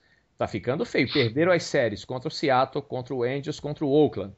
Eu só não coloquei... Fala. Mas vem de 5 vitórias seguidas, né? Assim, mas em cima de quem? Padres. Agora que eles vão esperar o Rodo se manifestar. Tô quieto. Fica quieto. O Padres, inclusive, parece que a gente vai começar a jogar as minor leagues agora. Single A pro Padres. Eles não vão baixar o jogador, vão baixar o time todo, é isso? Isso, vão baixar o time, legal. Exato. Vão contratar o Ian Gomes, né? Olha, eu só não eu só não troco a posição do Nationals pelo Rangers, porque ainda acho que no confronto direto o Texas ainda bate o Nationals. Em segundo lugar, o pessoal botando campanha no Twitter aí pra botar o Yankees, né? Em segundo lugar, o Los Angeles Dodgers. Opa. E o Yankees? Tive a cara de pau, botei em primeiro. Opa. Botei o Yankees na frente do Dodgers. Porque o que aconteceu no Yankees é o seguinte. No dia 22 de maio, Eles tiveram a reunião aí com o chefão, né? O Brian Cashman. Aliás, eu adoro esse nome. Nada melhor porque um general manager do Yankees, né? Ele é o Cashman, né? Fantástico. Então ele fez uma reunião, disse que, né, que o elenco era esse aí, que ele não ia mexer ninguém, que não ia guilhotinar ninguém e tal. Cara, eu não sei o que rolou nessa reunião, que depois disso o time teve 20 vitórias, 5 derrotas. Os arremessadores com um ERA de 2.56. O time veio de 10 vitórias seguidas, perdeu ontem, perdeu hoje de novo, mas enfim, é o líder da American League East. Tá? Olha, para ter uma ideia, a rotação do Yankees tinha 346 média de aproveitamento dos oponentes em abril. Era a pior da liga. Passou para 289 em maio. Tá? E tá 291 em junho, quer dizer, melhorou bastante, assim, sabe? Então, ofensivamente, defensivamente, é uma divisão complicada, ganhou séries importantíssimas, por isso que, analisando aí as últimas 2, 3 semanas, no geral, não olhei só a semana, eu coloquei o Yankees um pouquinho acima do Los Angeles Dodgers. Se tivesse a posição 1,5, eu botava o Yankees, mas como não tem, eu deixei o Yankees em primeiro. Então, só recapitulando, antes do Vinícius falar, ficou Reds, Nationals, Rangers, Dodgers e Yankees. Vinícius. Sim, e com o Pérez ele jogando muito bem, né? Ele estava aposentado, voltou para a rotação do Yankees, está jogando bem. O Pérez, o veterano, tá dando conta do recado. É verdade, eu gostei muito do jogo contra o Nationals, lá que ele deixou o Bryce Harper putinho da vida.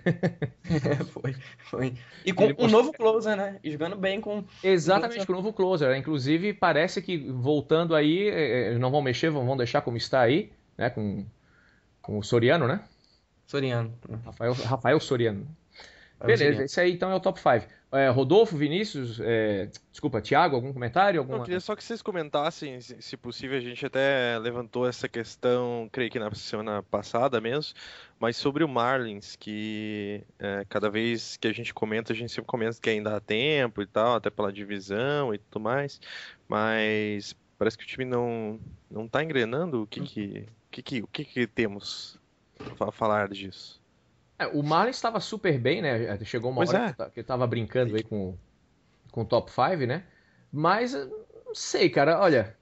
Não, e começou mal, aí parece que o time foi, mas não foi. Mas vamos pensar o seguinte também, né? É uma divisão que não tem time bobo. Quer dizer, o time mais bobo ali é o Philadelphia Phillies. Né? Que eu costumo chamar agora de Philadelphia Phillies da Putis. É uma coisa meio mussum, assim, né? Mas, trocadilho maravilhoso, né? Mas o time, para ter uma ideia, o time mais bobo ali é o Philadelphia. Quer dizer, nós temos o Washington, que o tempo todo é nosso top 5, acho que desde o começo do ano, praticamente, né? Temos o Mets aí, que está surpreendendo. Temos o Atlanta, que teve aí agora uma leve recaída, mas teve um momento brilhante aí durante quase um mês. Verdade. E aí temos o Miami. E vamos entender o seguinte, o Miami está, claro, ele está 6 jogos atrás, né? Nós temos o Washington em primeiro, aí nós temos Mets e Atlanta, e temos o Miami com 6 jogos atrás. Mas Mets e Atlanta, 3 jogos atrás. Ou seja, Rodolfo, questão de uma série mais uma sequência boa como teve o Miami, nessa divisão aí, pode fazer diferença para qualquer um.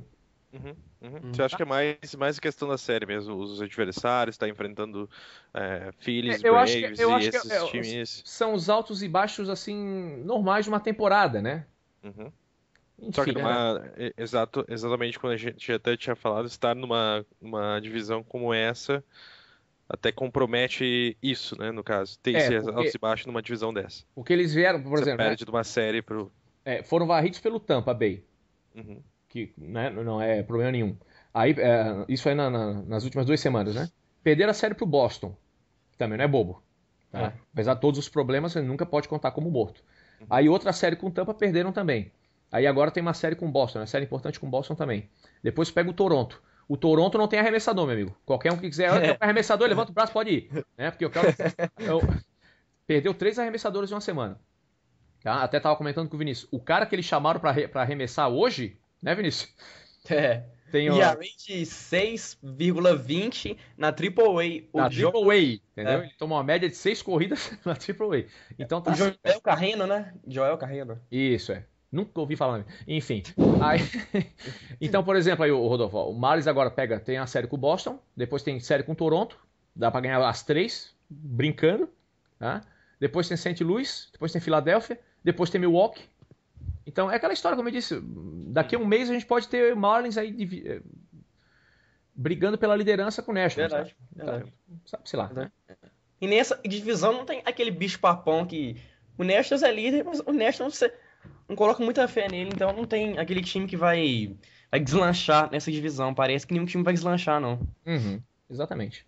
Sim. E falando do Phillies, o Fred Galvis, segunda base do time, pegou uma suspensão de 50 jogos por 50 doping. O doping. O Fisk e conta com o Chase Sutton recuperando de lesão. Ele tá jogando nas ligas menores, que no próximo mês aí poderá pintar no time dos Phillies. E precisa, né? Precisa. E falando em ligas menores, a gente estava comentando que o Manny Ramirez e o Vladimir Guerreiro iriam voltar. Não vão voltar não, porque os dois times dispensaram os dois. Dispensaram o Manny Ramirez e o Vladimir Guerreiro. Enfim. Bom, na semana que vem tem mais beisebol. Sabe-se lá o que a gente vai comentar, né? Porque o beisebol é sempre imprevisível.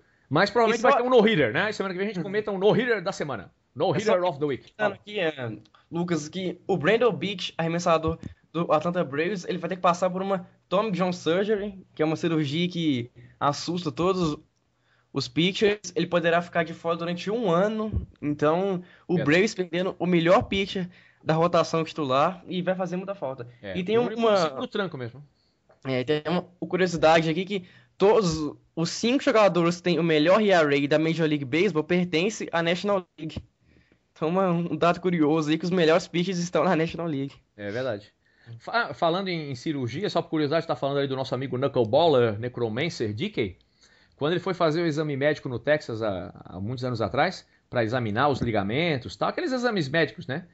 O médico descobriu que ele não tem um dos ligamentos. Nossa! Ele não tem. Aí ele mesmo brinca assim, bom, já que eu não tenho, não pode dar problema, né? Então. Gastou tanto que já era. Não, ele não tem. Ele nasceu sem. Tá. Nasceu. Não é que gastou, ele não tem. E nessa semana, o Roger Clemens, o lendário pitcher, foi absolvido de acusações de perjúrio. Ou seja, ele foi absolvido de que ele mentiu, mas não que ele usou, né? Que ele passou no teste do xixi, né? Enfim. O que já era esperado já que ele fosse absolvido. Exatamente. Até o Andy Perry também deu pra trás, não lembro exatamente como é que foi. Mas enfim, isso aí é uma discussão muito, muito complicada.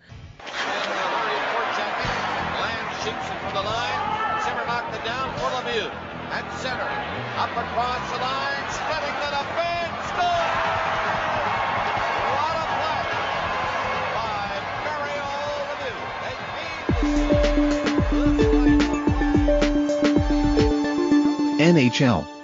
Vamos falar um pouquinho, vamos botar um gelinho na nossa discussão. O gelinho é o Thiago Simões que vai falar aí do hockey. O que temos aí do hockey? A temporada acabou a temporada, acabou a temporada, mas o bafafá não termina, né, Thiago Simões? Meus companheiros, tem muita coisa para rolar aí no hockey essa semana, né? A gente tem dentro de alguns instantes começando o NHL Awards, né? Que é a premiação dos melhores da temporada que ocorre em Las Vegas esse ano. Essa semana também a gente tem o final, né, dia 1º de julho, abre-se a janela dos agentes livres, dos free agents. Então aí os times têm mais alguns dias para tentar acertar os jogadores que estão sem contrato, né? E na sexta-feira a gente também tem o draft, né? No qual o Nail Yakupov, o russo, é um dos grandes favoritos a levar a ser eleito a primeira escolha do draft, né? Mas vamos falar dessa premiação de hoje à noite, né? Eu vou falar aqui um pouquinho das premiações e também dos meus favoritos, né? Para levar os troféus, né? A gente tem o Hart Memorial Trophy, né? Que é dado o jogador mais valioso para a sua equipe, né? Eu acho que provavelmente vai ficar com o Evgeny Malkin do Penguins, que foi uma peça-chave quando o Sidney Crosby estava machucado e foi um dos grandes responsáveis de levar o Pittsburgh Penguins para os playoffs. Vezina Trophy, a gente tem a disputa entre o Pekka Rinne, o Jonathan Quick e o Henrik Lundqvist. Eu acho que vai da Lundqvist, mas eu apostei no Jonathan Quick, tá? James Norris Memorial Trophy, que é dado para o melhor defensor. A gente tem o Chara, o o nosso querido Eric Carson e também o Shea Weber concorrendo. Eu tô torcendo muito pro Eric Carson, porque ele fez uma temporada fantástica, e vamos lembrar, não podemos esquecer que o Eric Carson fechou ontem um contrato de 7 anos com o Ottawa Senators por 45 milhões e meio de dólares por 7 anos, o que dá 6 milhões e meio por ano, se eu não estou enganado, meu professor de matemática, Luquita. Temos o troféu para o Calder Memorial Trophy, né, que é dado para o novato do ano. Se levarmos em consideração a temporada regular, que é o que deve ser feito nessas votações, eu acho que o Gabriel Landeskog do Avalanche leva, porém a gente sabe que pesa um pouquinho a participação dos jogadores em playoffs. Entre os concorrentes, o Eden Henrique foi o único que foi para a fase final, o jogador do New Jersey Devils, e talvez isso pese um pouquinho, mas eu ainda apostaria no Gabriel Landeskog, que foi o melhor novato do ano durante a temporada regular. Descendo aqui, a gente tem o Lady Byng Memorial Trophy, que é dado para o jogador que tem o melhor espírito esportivo, né, durante o jogo. Eu acho que deve ficar com o David Becks, St. Louis Blues, até pela excelente campanha que o time realizou, né? A gente tem também o Jack Adams, que é dado ao melhor treinador, deve ficar com o Ken Hitchcock, que levou o Blues aí a ser um dos melhores times da temporada regular, fez chover lá no time do Blues. A gente tem o Bill Masterton Memorial Trophy, que é dado para o jogador que tem mais dedicação no gelo. Eu acho que deve ficar com o Daniel Alfredson, até porque está perto dele se aposentar, né? Então, por tudo que ele fez aí no hockey, é nada mais justo uma premiação como essa para ele. A gente tem também o Lady Byng Memorial Trophy, que é dado do jogador que tem o melhor espírito esportivo. Geralmente quem ganha esse troféu são defensores, né? Porque os defensores que menos fazem penalidades geralmente levam uma vantagem, a gente sabe. Esse ano eu acho que o Brian Campbell, Florida Panthers, tem tudo para levar esse troféu. Vamos continuar falando aqui dos troféus. A gente tem o Ted Lindsley, né, que é dado para o jogador mais espetacular da temporada. Eu daria para o Henrik Lundqvist. Eu sei que tem outros jogadores que poderiam estar aí, poderiam vencer, né, como outros jogadores poderiam vencer esse prêmio, como o Steven Stamkos, mas acho que por tudo que o Henrik Lundqvist fez na temporada, ele poderia ganhar esse troféu aí, né? A gente tem alguns outros troféus menos importantes, como o General Manager of the Year, que deve ir para o Doug Armstrong pelo que ele fez pelo Blues, o NHL Foundation Award, né, que é dado para o jogador que tem mais dedicação no hockey fora do gelo. Eu acho que fica com o Mike Fisher do Nashville Predators. O Ted Lindsley Award, né, que eu já falei, né, que é do jogador mais espetacular, mas tem o Bridgestone Messier Leadership Award, né, que é dado para o melhor líder das equipes. Eu acho que deve ficar com o Ryan Callahan, porque ele é um líder nato. Sem contar que a gente tem aí os prêmios que já estão decididos, porque são levadas em consideração as estatísticas da temporada regular. O Maurice Richard Trophy, que é dado para o artilheiro, no caso o Evgeny Malkin. O Art Ross Trophy, que é dado para o maior pontuador. Desculpa, eu inverti, né? O Maurice Richard Trophy é para o artilheiro, no caso vai aí para o nosso Steven Stamkos, que passou da casa de 60 gols da temporada. O Art Ross, que é dado para o maior pontuador, aí sim, fica com o Evgeny Malkin. E William Jennings Trophy, né, que é dado para o goleiro que foi menos vazado, né? No ano passado a gente teve uma mudança nesse troféu, né, pessoal, que começou a ser dado para os dois goleiros da equipe. No caso, o Vancouver Canucks, quem recebeu foi o Corey Schneider e o Roberto Luongo. E esse ano vai ficar, né, com o Yaroslav Halak e também agora com o Brian Elliott, os dois goleiros do St. Louis Blues. E é basicamente isso que a gente tem no hockey essa semana. É uma semana que vai ser interessante também, porque como os times estão reunidos lá em Las Vegas, depois se reúnem em Pittsburgh, que é onde acontecerá o draft. Então a gente vai ter muitas decisões aí envolvendo jogadores aí que ainda não assinaram o contrato. Lembrando que a gente teve 2 alterações na regra, acho que é bom a gente lembrar aí todo mundo, aquele passe feito com a mão na zona de ataque, que já era proibido, agora também vai ser proibido na zona defensiva. Então a gente vai ter uma penalidade de 2 minutos. E também uma penalidade de 2 minutos de delay of game no face-off, caso os jogadores que estiverem disputando o face-off vencerem essa disputa e utilizarem a mão para passarem, né, o disco com a mão, também serão punidos. Então é basicamente isso que a gente tem no hockey essa semana. Sexta-feira aí, todo mundo ligado, porque vai ser bem interessante esse draft aí, meus companheiros. E aí na semana que vem o Thiago vai fazer a análise do draft pra gente. Mas o Thiago, vamos fazer uma perguntinha aqui de fofoca aqui. Né? O Rick Nash vai parar onde, será? Olha, meu caro Lucas, tá complicado, viu? Eu acho que se eu fosse colocar meu dinheiro numa bolsa de apostas hoje, eu colocaria a Philadelphia Flyers. Uhum. Até porque a gente tem o Jaromir Jagr, que não deve renovar com o time aí dos Flyers. E também tem já que a gente tá falando de fofoca, vamos falar de uma outra aí, né? Só pra gente terminar essa parte de hockey. Roberto Luongo, hein? Pode ser o novo goleiro do Toronto Maple Leafs. eu já vi esse filme. Eu já vi esse filme. Mas enfim. Eu acho que pelo que eu tava dando uma lida, aí o time que vai ser mais agressivo nessa época aí, antes de nós termos até sexta-feira, vai ser o Buffalo Sabres, porque eles têm 4 escolhas nas 2 primeiras rodadas de draft, então eles têm muita carta na manga aí, tem muitos coringas aí para poder trocar. E até porque esse draft tem bons jogadores, mas existe muita indefinição para a primeira rodada dos nomes, né? Uhum. Então é uma boa chance aí do time poder trocar suas escolhas. Maravilha. Bom, então, conforme prometido, hein, Thiago? Semana que vem temos análise aí do draft. Tá fechado. Quem ganhou, quem perdeu, quem decepcionou. É isso aí. Maravilha. E do gelo pro asfalto. Come on, baby. You can do it on this end of the speedway. Come off the board and get up alongside of him. Half a mile Here to he go. comes. Here he comes. Who's going to get off? Here he comes. Here he comes. He's got him this time. It's going to be a drag race. Wow! They touch. Kramer even got him. NASCAR. Rodolfo, acorda, Rodolfo. Vamos falar de NASCAR, Rodolfo. Olha aí, ó.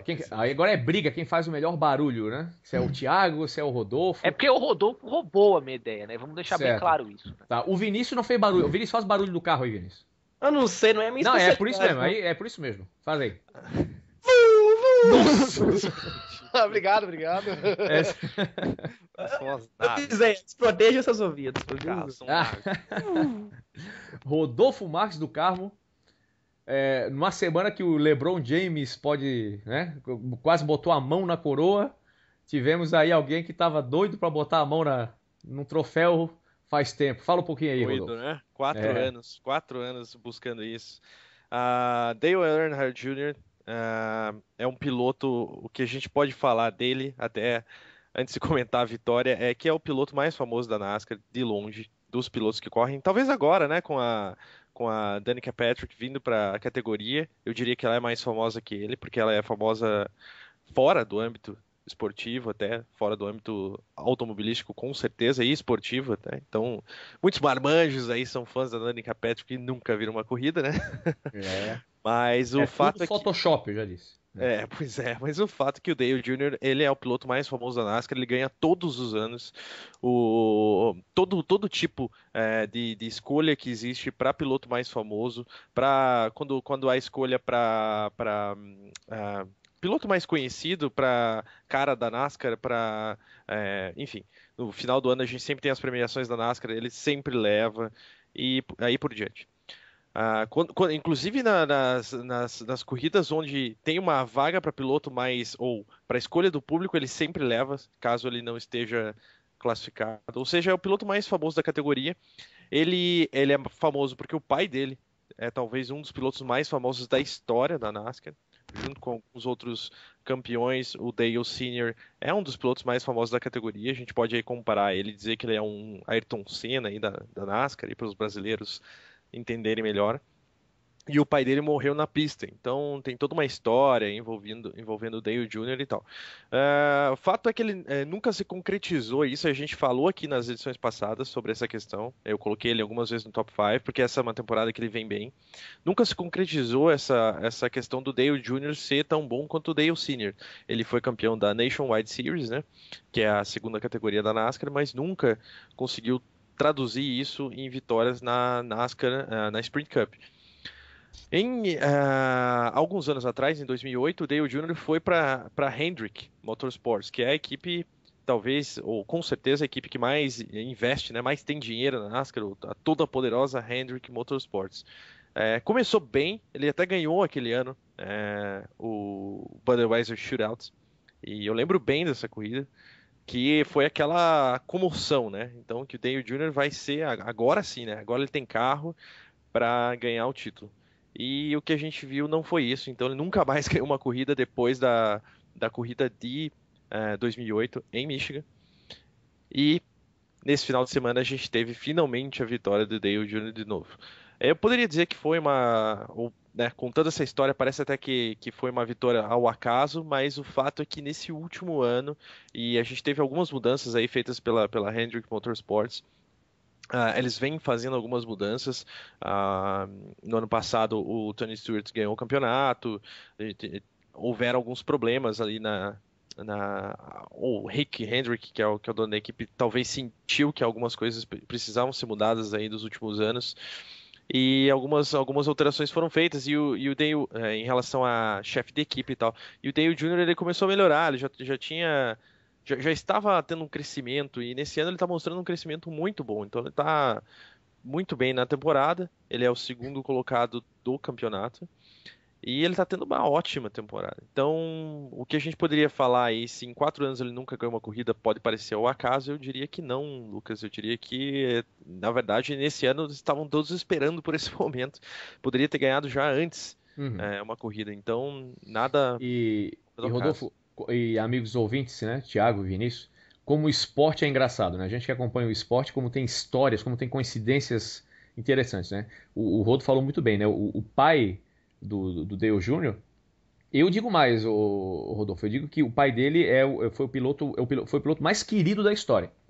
Não vou dizer maior, mas o mais querido com certeza, porque até o Richard Petty, né, que teve 7 campeonatos, é de uma época que a NASCAR ainda não era totalmente transmitida pela televisão e tal. Então, em termos de carisma, de proximidade, eu acho que Dale Jr., o Dale pai, que morreu na pista, aí o Dale Jr. ganha justamente no Dia dos Pais, né, que foi domingo. Domingo passado nos Estados Unidos, e a penúltima vitória dele, que também foi em Michigan, também foi no Dia dos Pais, quer dizer, as últimas 2 vitórias dele foram no Dia dos Pais. A outra curiosidade com o Dale Jr., eu lembro, não sei se foi 2 anos atrás, na Nationwide Series, ele correu com a pintura clássica do carro do pai dele, né, da Wrangler, né, azul e amarelo, número 3 e tal. E porque aquela pintura o pessoal não usa, até em respeito e tal. E ele correu, né? E ele ganhou a corrida. Lembra disso? Isso na última volta, até, né? Na última volta, todo o público de pé fazendo o número 3 com os dedos pra cima, que era o número do carro. Nossa, cara, de arrepiar, cara. Inclusive no ano passado, né? Se fosse na NBA, eles iam dizer que era a armação do David Stern. Né?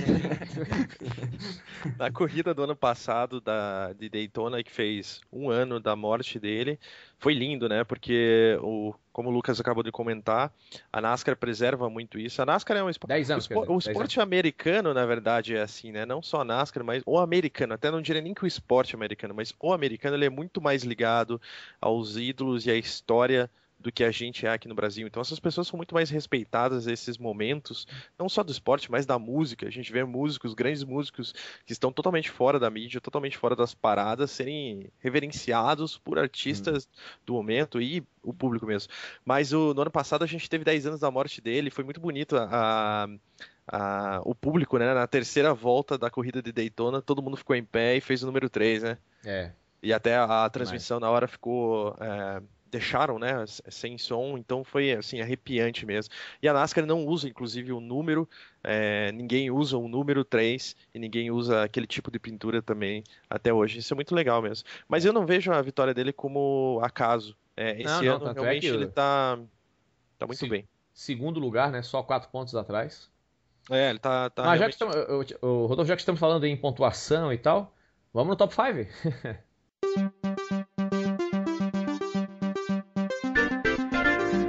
The top 5.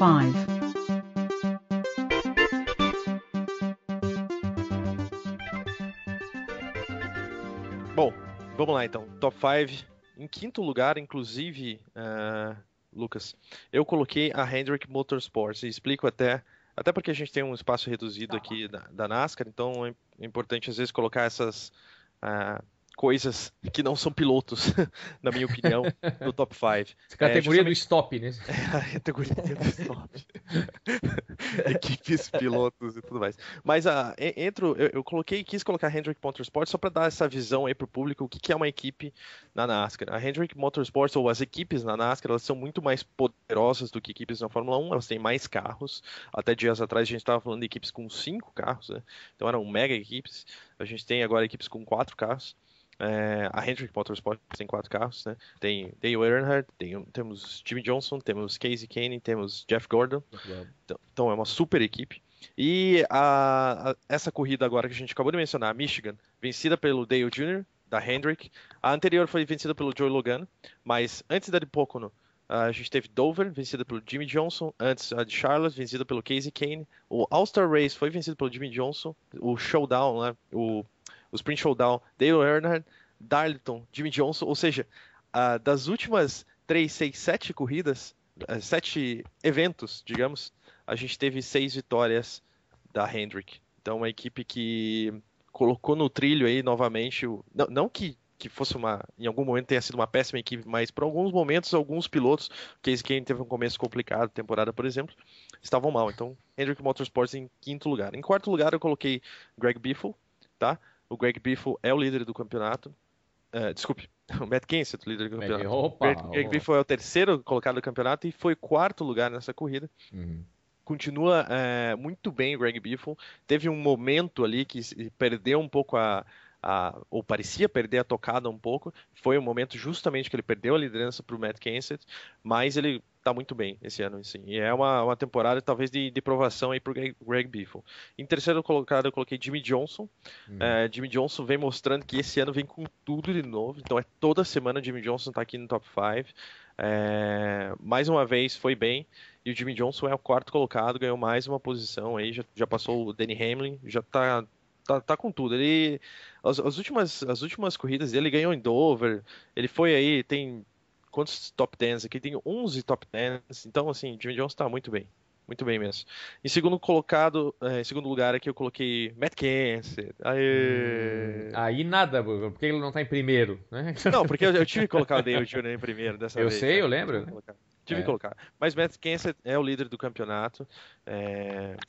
Matt Kenseth tá muito bem também, tá fazendo um campeonato, tá fazendo aquele campeonato mais ou menos meio San Antonio Spurs, assim. Ninguém fala dele muito agora, principalmente nessa parte agora do campeonato. E ele tá ali, como primeiro colocado do campeonato. Mais uma vez foi super bem. Então aí, as últimas corridas do Matt Kenseth, só para vocês terem ideia. Terceiro, décimo, terceiro e sétimo. Assim, ou seja, se ele não tá ganhando nessas últimas corridas, ele tá só fazendo o papel dele para entrar no chase. E ele já tem uma vitória, então vai entrar muito bem. Em primeiro lugar, eu tive que colocar o Dale Jr. pela vitória, por tudo que representa isso para NASCAR. Então todo mundo parabenizando o Dale Jr. na vitória. Muito Jeff legal. Gordon falando que isso é muito importante para o esporte mesmo, ele ganhar. Então, assim, e ele tem o maior número de top 10, então ele tem de 15 corridas, 12 vezes ele terminou entre os 10 colocados. Sempre lembrando, a gente tem 43 pilotos em cada corrida. Então, em 15 entradas, ele conseguir 12 vezes ficar entre os 10 primeiros é um feito e tanto pro Dale Jr. nessa temporada. E é muito legal ele comentando depois da corrida que nas últimas 15 voltas ele achava alguma coisa vai dar errado. Qual é a maneira que eu vou arrumar para não ganhar a corrida? Ele disse. O que vai acontecer, será, né? Mas eu tenho a teoria, mas o Rodolfo, quando eu vi a pintura do carro do Dale Jr. para essa corrida há meses atrás, que era a pintura do Batman, né? Do Dark Knight Rises. Do Dark Knight, aí eu tenho uma teoria, meu amigo. Você viu que do lado do carro tinha o Batman e do outro lado tinha o Bane. Né? Rapaz, com o Bane na minha traseira, até eu ganhava a corrida, botia 2 pés no acelerador ali, malandro, entendeu? Eu acho que foi isso aí, cara. Pode ver que foi a pintura que ganhou a corrida. Imagina se ele tiver uma pintura da Marvel, o que ele vai fazer então, hein? Não sei, Hoje teve casamento gay na Marvel aí, ó. Né? Não queria falar nada, né? É. Mas é isso aí. Esse Antes é que alguém fale do Henry Lanterna Verde, Motorsports, Greg Biffle, Jimmy Johnson, Matt Kenseth, Dale Jr. A temporada da NASCAR esse ano mais uma vez, assim como no ano passado, tá muito legal, assim. Tá tão legal que a gente tá vendo ali que o Jeff Gordon, que fez até uma boa corrida, eu até queria comentar sobre isso, mas o Jeff Gordon é o 20º agora, então ele começa a entrar já na posição em que ele fica possibilitado a ganhar uma vaga ao Wild Card. Então, temos 2 vagas de Wild Card para o Chase, e você tem que estar entre os 20 para participar dessa possibilidade de entrar no Wild Card. Ele é o 20º agora, só que ele não tem nenhuma vitória, então ele não entraria. O fato é que o Wild Card hoje seria o 12º e o 13º colocado, porque a gente tem o 12º, o 13º, o 15º e o 16º com pelo menos uma vitória. A gente tem 4 pilotos fora do top 10 com vitórias. Incrível. É isso aí. E fica o convite também, a gente sempre fala, né? Se você não gosta de circuito oval, nesse final de semana, verdade. A corrida é em Sonoma, às 4 horas da tarde, circuito misto. E aí, no circuito misto, o grande favorito, Marcos Ambrose, né? Que correu muito na V8 australiana, figura muito carismática, muito querida. Pode pintar o Montoya, sempre pode beliscar alguma coisa. Montoya, justamente, Ou temos também bons pilotos aí de circuito misto na NASCAR, né? Case Kane, o próprio Jimmy Johnson. Claro. O Kyle Busch, né? Kyle Busch vai bem. Então, ó, ver aqueles carrões pesadérrimos descendo ali as ladeiras de Sonoma, cara, vale a pena, é sempre a corrida de excelente qualidade. A pista é muito qualidade. bonita, pra quem não conhece a pista também, vale a pena até quem tiver um Xbox, alguma coisa aí, jogar o jogo da NASCAR e tal, ou o Luquita que gosta mais do PC, né, do NASCAR 1975 lá, que ele joga no PC. Por aí. Também vale a pena. Mas eu jogo iRacing também, viu? Olha. Vale a pena conferir. As próximas corridas são bem interessantes, inclusive Kentucky, que entrou no ano passado, e vários problemas de infraestrutura, inclusive lá no ano passado. Parece que Daytona logo depois. Pois é. Daytona, Loudon, que eu gosto muito, muita gente não gosta da corrida de New Hampshire, eu acho bacana. E Indianápolis, que é sempre Indianápolis. Então, o templo. São bacanas, Isso aí. Bom, na semana que vem, então, os comentários da corrida aí de Sonoma. Fica o convite, então, domingo, 4 horas da tarde, horário de Brasília, a corrida de Sonoma, então, da NASCAR. Amigos, chegamos ao final de mais um Esportes of America. Vamos às considerações finais. Eu, como eu disse, falei demais. Eu pensei até carreira solo. Acho que vou lançar 2 edições do podcast, comigo falando e... Tem crédito, né? Bom, vamos lá então. Vinícius Veiga, suas considerações finais. Foi um grande prazer participar novamente desse podcast. Muito legal discutir sobre esportes americanos com vocês. E só uma última nota aqui. O Orlando Magic acertou com o seu novo General Manager. Ele se chama Rob Hennigan. Ele tem apenas 30 anos de idade. Já trabalhou no San Antonio Spurs e também no Oklahoma City Thunder. Então, ele tem um currículo muito bom e que pela primeira vez vem trabalhar como General Manager na liga. Isso aí. Rodolfo. Bom, eu só tenho a agradecer também pela sua volta aí, né, Luquita, pelo nosso trabalho aí cada vez mais bacana de gravar e conversar sobre isso. E para os ouvintes, queria sempre lembrar que, né, as coisas começam a mudar aqui no Sports of America, né? Agora teremos mais espaço cada vez mais para o beisebol também, a temporada da NBA vai acabar. A gente, claro, né, vamos sempre comentar quando tiver uma notícia ou outra, mas vamos dar mais espaço para o beisebol. Daqui a pouco a gente já começa a falar um pouquinho mais de NFL. E vem aí também, Rodolfo, desculpa te interromper, o college football. Vamos falar de futebol universitário então, também. Seria muito interessante se a gente pudesse falar também do futebol americano universitário, até porque tem bastante gente que, pelo menos as pessoas que eu tenho contato, eu sei que tem bastante gente que gosta, né? Tá gostando do futebol americano, mas ainda não entende muito do futebol americano universitário. Esperamos até que a ESPN consiga dar mais espaço cada vez mais pro college football, e eu acredito que sim, porque o esporte está crescendo bastante no país. Fica a dica também, né? A ESPN HD transmite bastante, né? O college football. Exato. E vale a pena para quem não conhece, conhecer, claro, né? E vem aí também as Olimpíadas, né? Então vamos falar também de curling, vamos falar tiro, né? É importante, a questão de tiro, vamos falar, claro. Inclusive, para quem é fã mesmo de esporte, aí, como eu, e gosta de acompanhar qualquer tranqueira que tá passando de esporte, aí teve o US Open de golfe, né? Foi bem interessante aí. Também a Maria Sharapova ganhou. Engraçado, o Tiger Woods não achou muito interessante, viu? Não achou, né? Não achou. E a Sharapova ganhou o Grand Slam de novo, finalmente. Ela é muito boa, né? Ela é muito boa.